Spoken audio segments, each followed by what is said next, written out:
Steve Melnikov landed here on Omaha Beach behind us in France 80 years ago at the age of 24. That's right, that makes him 104.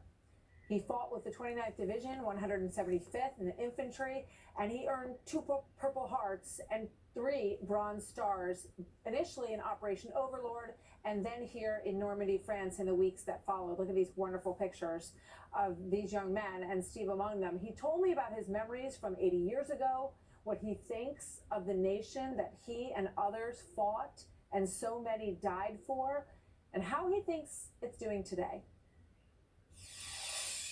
I'm Steve Melnikov, and I'm with the 29th Division. I was with the 29th Division, one of the D-Day divisions, and it was on Omaha Beach. And I'm originally from Rhode Island, and then my work after took me to Baltimore area. That's where I lived, out of Baltimore area. So what do you remember about that day? You know, when you talk about how difficult it was, and overcoming these odds, and planners saying that it couldn't be done. What was in your heart? What do you remember? The infantry only got 12 weeks training, but because they knew we were going to go into this battle, we got 17 weeks training. But then after the 17 weeks, we came over to England, and I trained 5 additional months in St. Ives, and before we went in. And so this whole group of men, we knew after a little bit that we were going over here. So once you made it up the beach, and I'm sure you lost a lot of people that you knew probably on the ship, right? Yes. And what was that like for you? Yeah. Okay, I'll just say this. On the first day, the 29th Division and the 1st Division had casualties, 5,720. I'll say that again, 5,720 casualties on the first day. So tell me about where and when you were wounded. Yeah. I was wounded on June 17th. It was an attempt, this was the second attempt to take St. Louis. That was a target. I was a Browning automatic rifleman, and the automatic rifle, I was the assistant. The automatic was my buddy. We were together since the years had gone. We were 2 together. That was a team, and we did together. Well, he was, as we were getting ready to dig in foxholes at the end of that first day, a small German squad came over and with automatic fire put the gun over the hedgerow, and he was shot and killed. What was his name? His name was Arthur Giotis, came from New Hampshire. We were together. We were pretty much drafted about the same time, and from Fort Devens, that's where we started, and we were shipped to Texas where we get our training.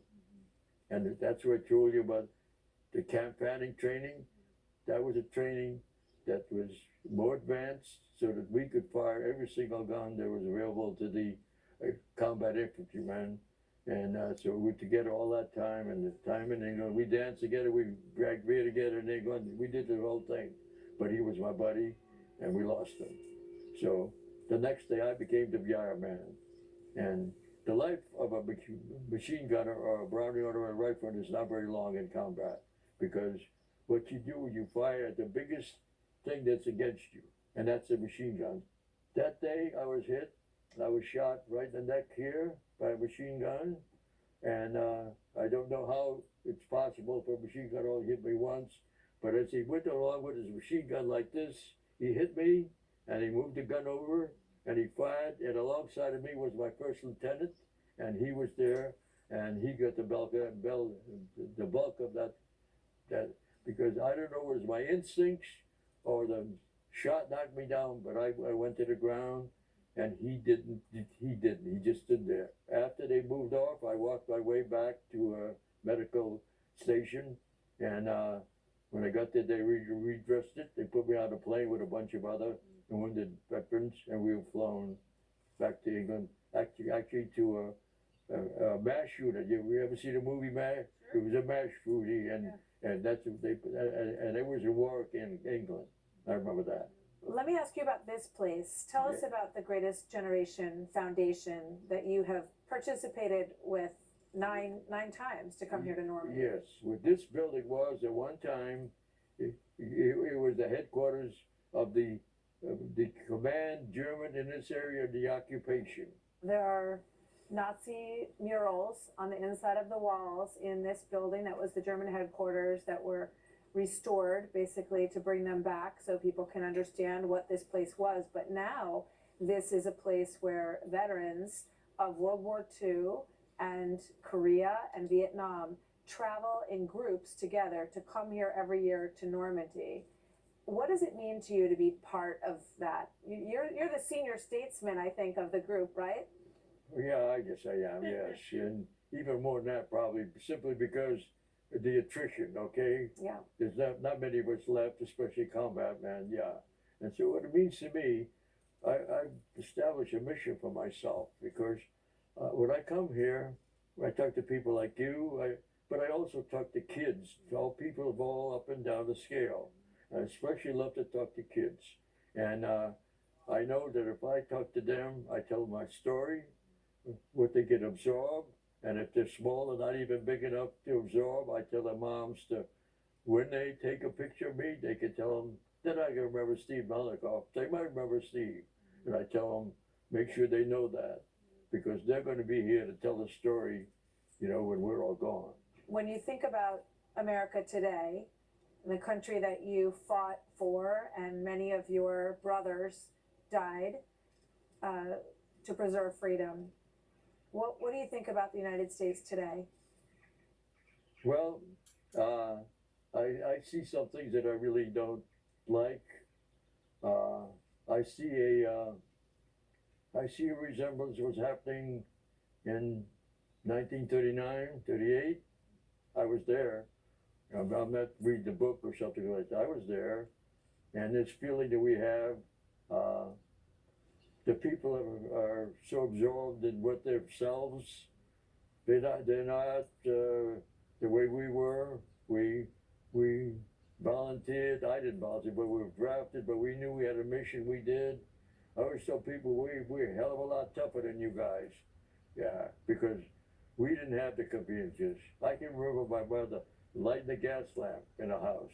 I can remember all the things that we went through. But I can tell people, we had a depression, but I thought, don't be sorry for us. But I guarantee you, when I was a kid, I had a lot more fun than your kids have. Because you know what it was? We were independent, and they let us plan our games, play our games, get messed up, it didn't matter. So, but now everything's so, you know. We played football. We didn't have padding all. So we had a generation that because you had to walk to school, they put overshoes on you, they say, go to school, that's it, and back. And so there's nobody, we were independent. And I think that was a generation that we were able to do things because they were so, we're mostly factory workers. And I'll say one other thing. I'm 104. I'm in pretty good health. I say I'm okay. But you know something? Because we were poor, we ate basic foods. We had rye bread. We had very little meat because it's too expensive. A lot of vegetables. Now the doctors tell you, hey, you're supposed to do that. We didn't have white bread because it's more expensive than dark bread. Now it's going far worse. So when I say we're tougher, it was just that we were forced to be tougher because we had to walk. Parents walk to work, and I hope that they'll be able to do something like our generation becomes necessary. And I see things on the edges that are sort of reminding me of that period. Well, Steve Melov, thank you very much. It's really an honor to talk to you, sir. Indeed it was. And the Greatest Generation Foundation by Timothy Davis, amazing organization. You'll learn more about them as we continue our coverage this week. Live from Normandy, right after this.